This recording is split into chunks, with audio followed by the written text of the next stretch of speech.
So let's jump into this one because yet again, we have another example of what happens when you allow socialist leadership to run your city. I'm talking about Seattle, which has been on a downward spiral for some time now, electing far left progressives with socialist views to run the city. Now, despite the fact that things only continue to get worse, voters thought, let's select the candidate who is not even hiding their socialist agenda, a flat out in the open socialist, and thought that would work better. And we can already see that it's not. I mean, which does not come to any surprise to me. But for some reason, these individuals believe that things would actually work out differently. I mean, ladies and gentlemen, this is nothing new.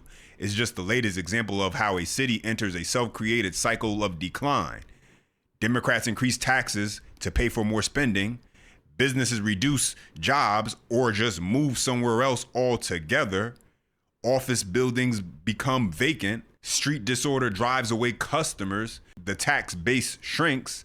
And then the cycle repeats itself. And Seattle is just another example of just that. And so as always, smash that thumbs up button. That's the best way to let me know you enjoyed the content. For more, subscribe to the channel. Let's start right here. A warning tonight about Seattle's financial future. The city's budget shortfall is larger than originally projected, with the latest deficit coming to nearly $500 million over the next several years. Tonight, we're diving into Mayor Wilson's plan to address the financial challenges ahead and how it could impact you. It could be one of the toughest tests for Mayor Wilson ahead, how to balance a budget deficit that has grown about $100 million more than originally projected. The latest shortfall stands at around $488 million over the next 3 years. Only 6 months into the job, it's a financial challenge Wilson inherited, but now her problem to solve. So we have some really severe budget problems at the city of Seattle right now. We have a very large budget deficit, which has been, a structural deficit that goes back years, but it's been kind of papered over with a lot of one-time fixes. We're running out of tools, so there are challenges ahead. Wilson made that statement this month during a forum hosted by City Club and moderated by Fox 13. The mayor's office is expected to ask most departments for spending cuts, but Mayor Wilson also indicating cuts alone won't be her strategy. Taxes are on the table. Are you going to expand the payroll tax to pay for this? So we're looking at options now, and it's a very large deficit, like you said. I think we're looking at about $175 million for next year. And so, yeah, we are looking at new revenue options. I'll say, nothing's, off the table. Yeah, and so my read on this entire issue is, yeah, she's going to tax them.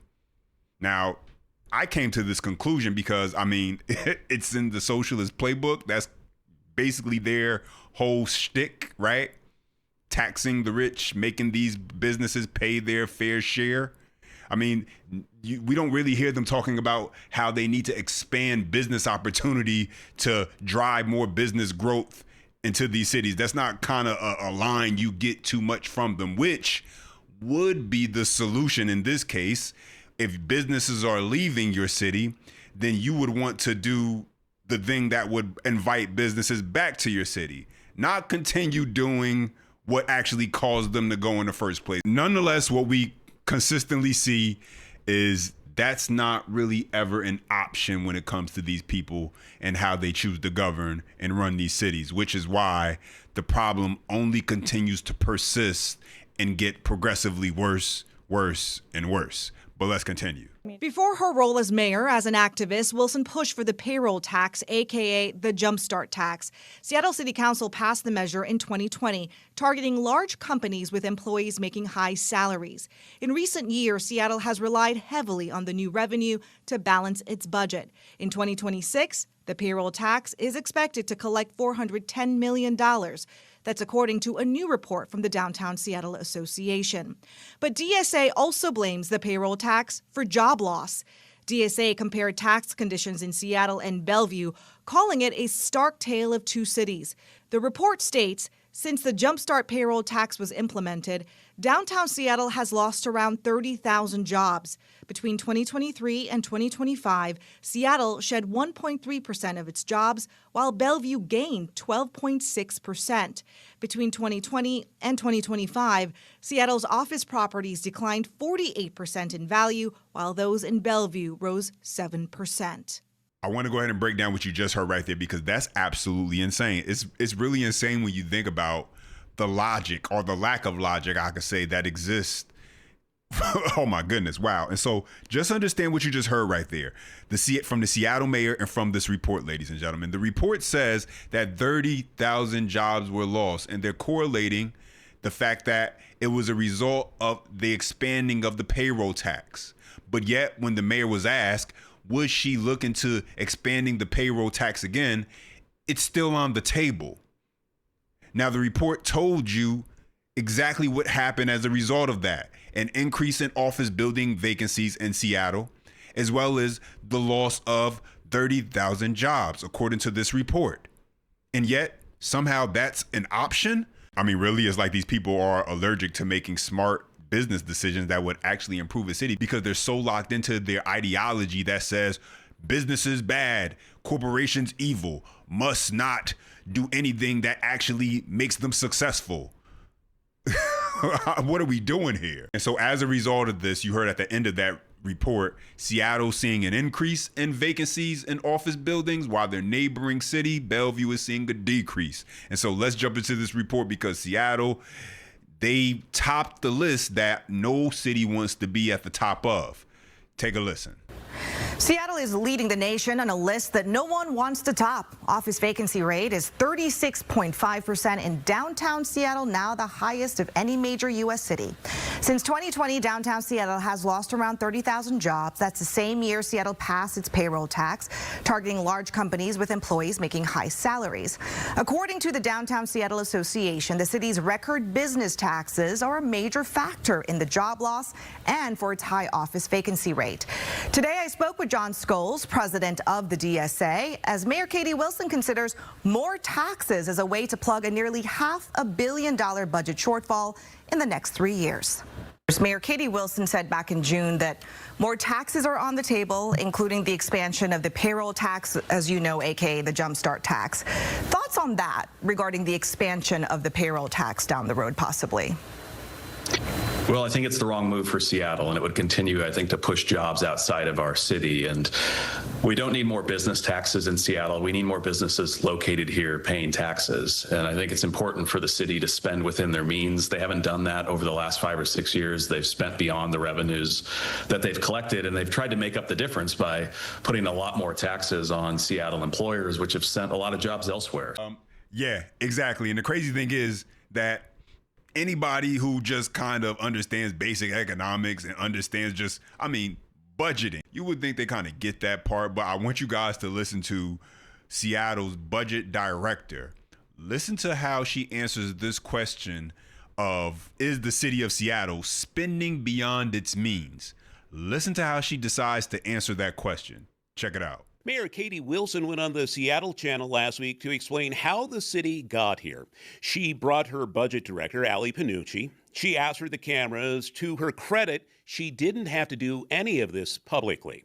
Then moderator Brian Callanan asked a simple question of Panucci. Does it mean the city is spending beyond its means? I know a lot of people have asked me that question. I think that what it represents is that, again, I don't think it's spending beyond the means. We're delivering services that people need, and the costs of those services are more than our property taxes, our sales taxes, all the fees that support the city are not growing. So to recap here, don't think it's spending beyond the means, and then the turn of the phrase, the costs are more than the revenue. She said no, and then described yes in the same breath. Wow. And that is the city's budget director, ladies and gentlemen. In one breath saying the city it doesn't mean they're spending above their means. And then in the very same breath saying it just means that the taxes they're bringing in is not covering all the cost. Make it make sense. You cannot make this up, ladies and gentlemen. You really can't. But let's go ahead and continue.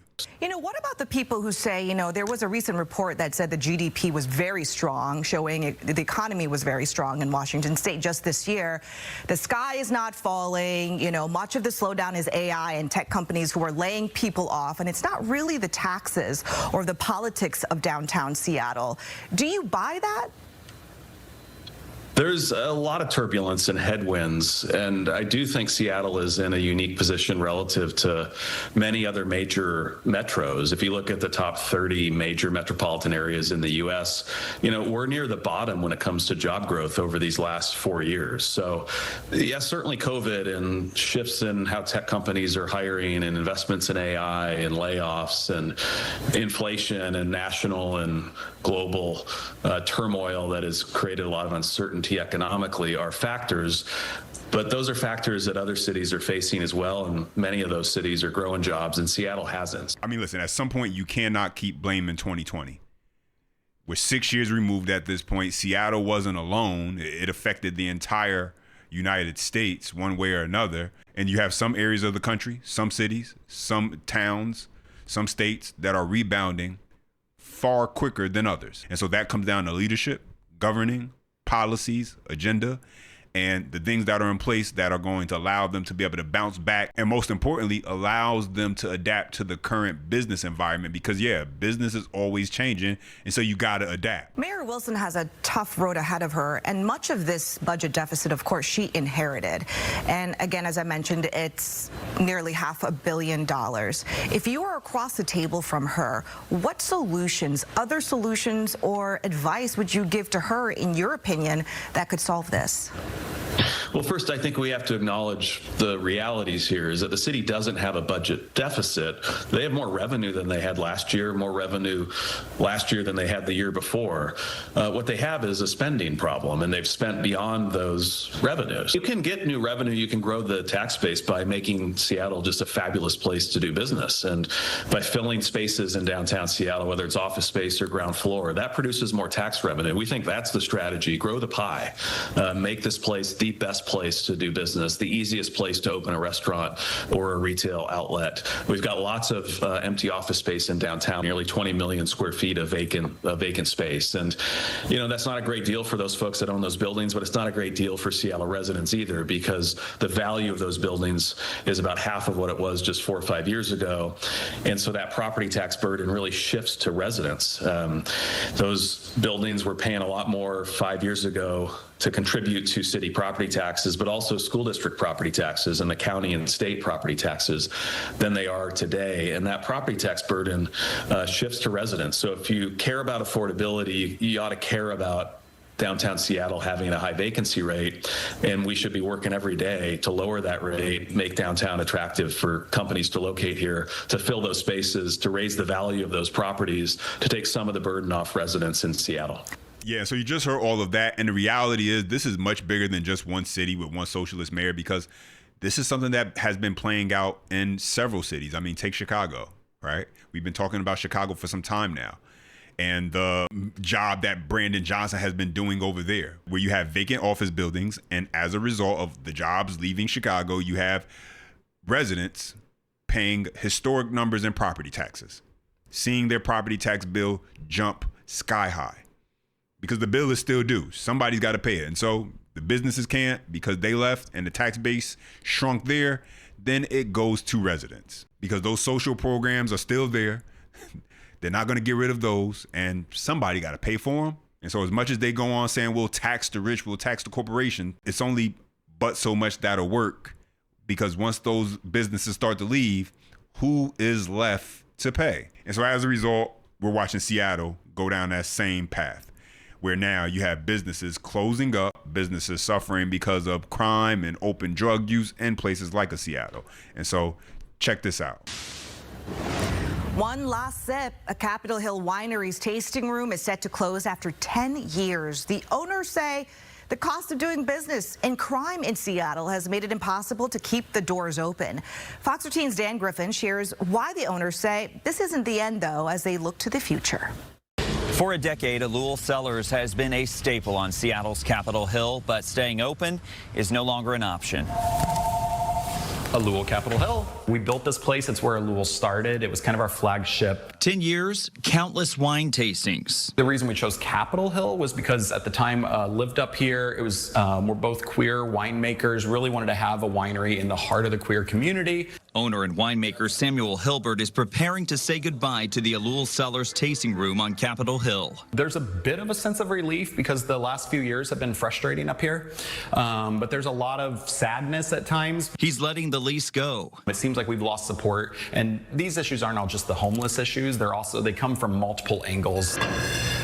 Hilbert says those include higher fees and pricier permits, along with other costs and a loss of tourism traffic. To top it off, he says crime hasn't made anything easier. We have an alley that's unpassable right outside, full of rats and full of trash just strewn everywhere, and usually people dealing drugs right outside. Still, there have been moments to celebrate. We won top wine in the whole Northwest. We were ranked one of the top 4 wineries a couple years ago by the Seattle Wine Awards. Alul Cellars will keep locations on Queen Anne and in Ballard. Each has its own set of hurdles, but it won't be quite the same as they raise their glass here one last time. We're working to have ways to still have... Wow. Yeah, listen, I don't know, but I mean, did he vote against his actual business's best interests?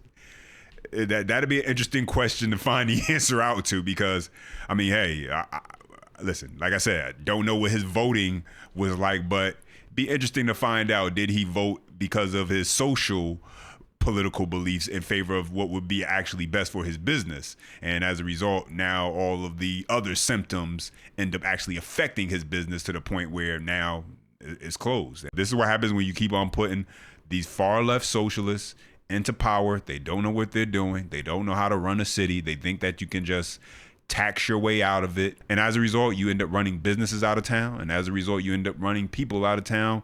And the only thing that's left are the criminals, the drug users, and those who can't afford to go anywhere else. But those are my thoughts in the update. Now I want to hear from you. Drop your comments down below. I appreciate when you guys chime in. Don't forget, you enjoy the content, smash that thumbs up. For more, subscribe to the channel. And as always, until next time.